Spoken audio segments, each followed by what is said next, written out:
Another amazing week of Lego creations. As always, remember that all the builders and the articles mentioned in this video will be linked in the description below for you to go and check them out. Welcome to a new episode of This Week in Bricks.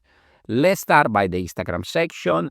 We have Lego 7 Creation, which is a familiar face Lego fan designer with a lot of very, very cool stuff on his profile. And here we have a very cool, let's call it alternate model of the Game Boy. By the way, I just built the Game Boy. It's such an amazing set, maybe the best set of the year, that he transformed into a sort of arcade game very, very well, with the addition of a few other pieces and printer parts from the Mario Nintendo franchise.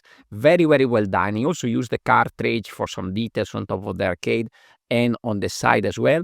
My favorite details might actually be the chair. I really love how the chair look with that new curved slope printed that comes with the set, and you can also see a very nice comparison between the arcade model and the official set. Very, very nicely done. Staying in the Game Boy category, here we have another very familiar face, Dicken Tututu, with a micro-scale version of the Nintendo. We already saw one last week from another builder that we'll talk about later on in the video, and here we have another very nice and small pocket version of the Game Boy. Also by Dicken, we have this another very cool rendition of the main character from the Hollow Knight Silksong game. I saw, I think, another build using this like Doctor Strange cape pieces for the clothes, but definitely a very different take for the head of this character that is very, very popular in the community these days. And talking about that, we move to Jaifa Mox that we've mentioned an incredible amount of time in our videos. He already posted a selection of characters from this franchise, and this week he also posted some new ones. So I haven't played the game, so I'm not familiar with the characters and what they do. The names, according to the post at least, is this one is Chakra. All very, very cool character, very, very cool parts usage. This one is Sherma, that is my favorite one, I have to say. I don't know what does he do in the game, but I find this character very, very cute. And I also like that all of them come with this little standard base. And here we have Lace. We can also see some comparison between these and other characters from the franchise. So a very, very good selection of characters, amazingly well built, and we'll probably see some more coming on Jaifa profile, so have a look out. Then we have Tangli 9. We just mentioned this micro scale Game Boy that we talked about last week.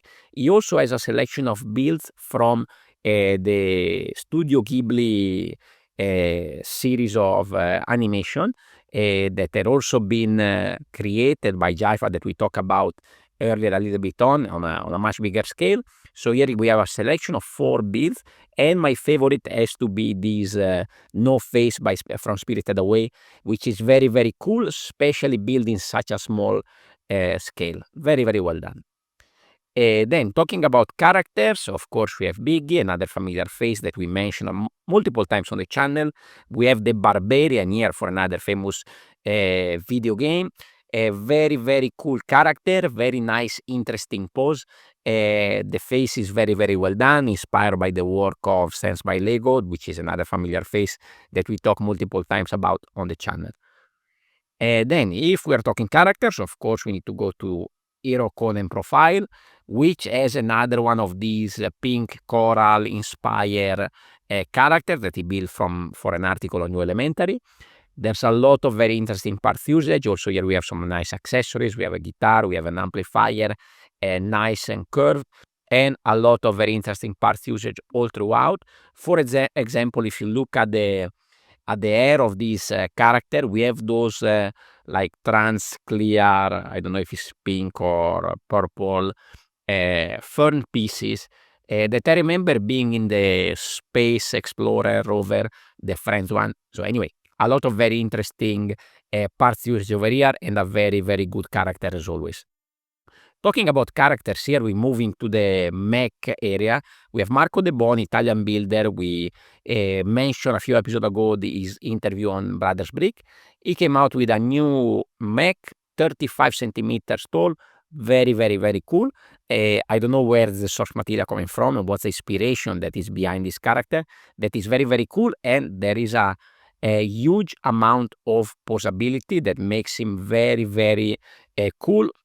Every pose, from every position, from front and back, is very, very cool, very, very imposing. Another Mech type of build is by Lego designer Titolian. This is part of that Exo-Force collaboration that we've been talking about in the past couple of episodes. This one is very, very cool. This is the Blazing Falcon, which is a Exo-Force Mech that only appears in set 8108.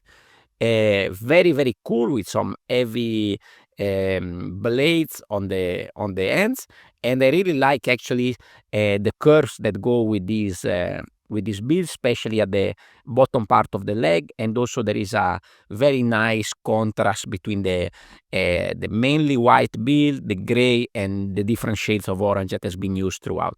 Very, very cool build, both front and back, of course.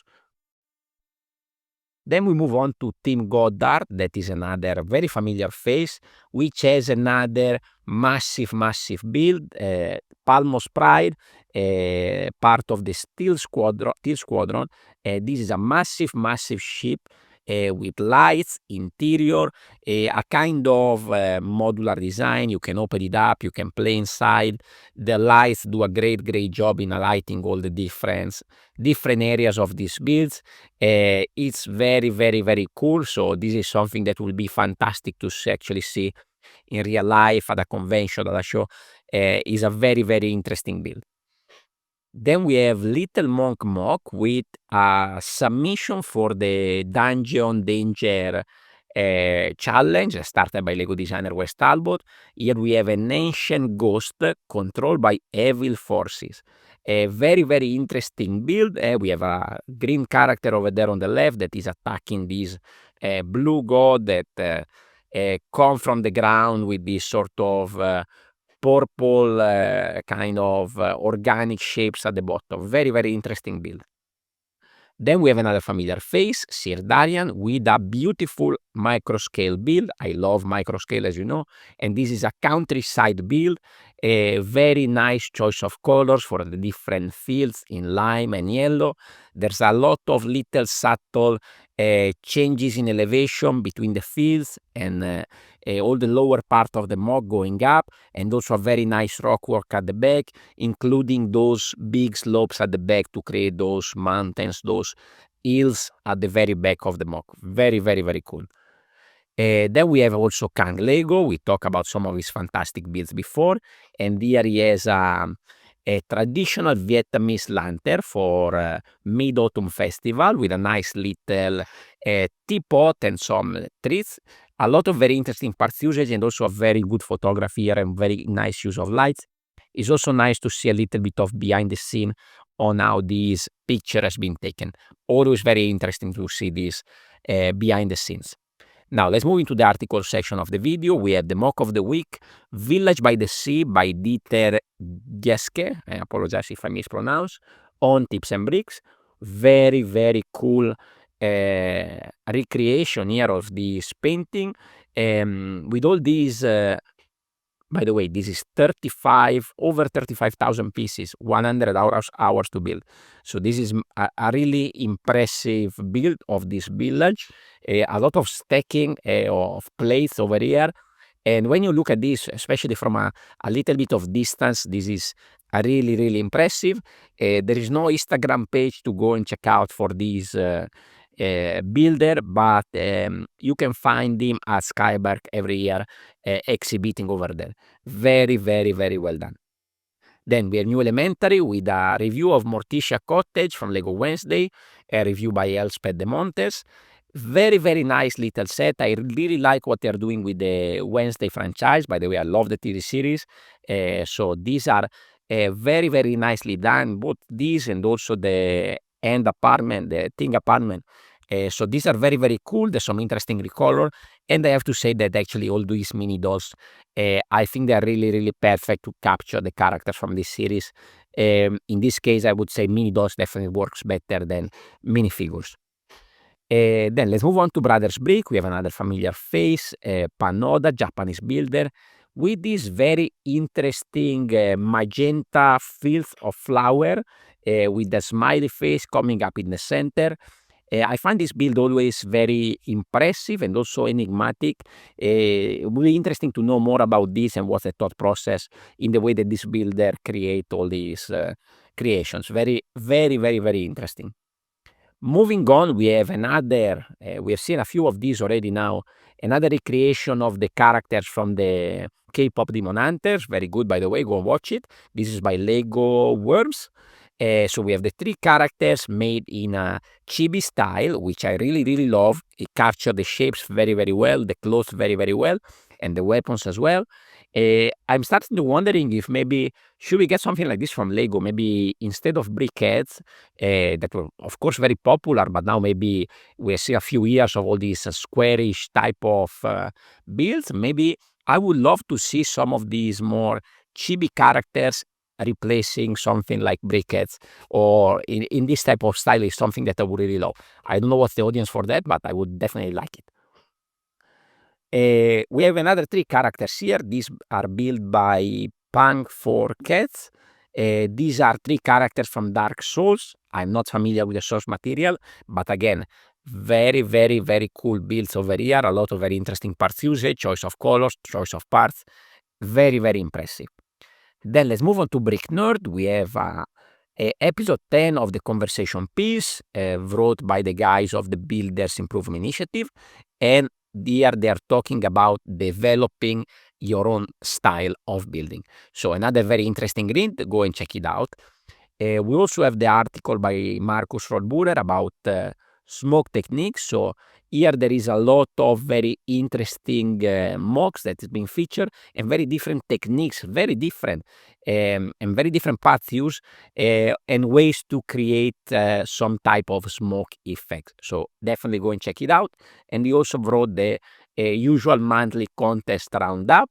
There's a few things going on this week. We have habitats, we have Lego idea stuff, we have photography stuff, but have a look out, because next month Colossal Castle contest and Brixcalibur medieval contest starting November 1st. So keep an eye out, because these are some of the highlight of the year.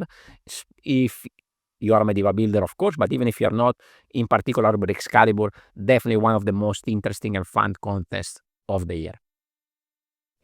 Also, have a look out on the Brickling Designer program. You have 4 more days to buy, purchase, if you're interested in any of these new sets from the Series 6. A little bit more about this later in the video section. And you can also vote for your favorite design for Series 9. I'm not going to give you my favorite now, because there are over 400 designs. I think this would take a little bit too long into the video. I actually went and voted for some of these. But you need to go and scroll all of this to find your favorite and cast your vote.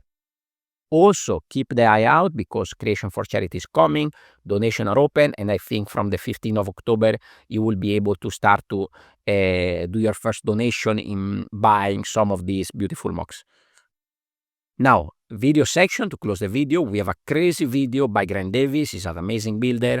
1 video per year, more or less, but it's always a masterpiece. So he recreated a DVD screensaver with the logo bouncing in the different corner and different side of a TV. Everything brick build with Lego pieces, with motor, no extra parts. This is incredible work, and here it goes in the length of explaining all the different thought process and all the different fail attempt as well, in order to achieve to this result, which is really, really amazing. Then I was talking to you about the Bricklink Designer program. You can find some video reviews about most of these builds. So the Gold Mine Expedition, you have a review here by Alex Nunes.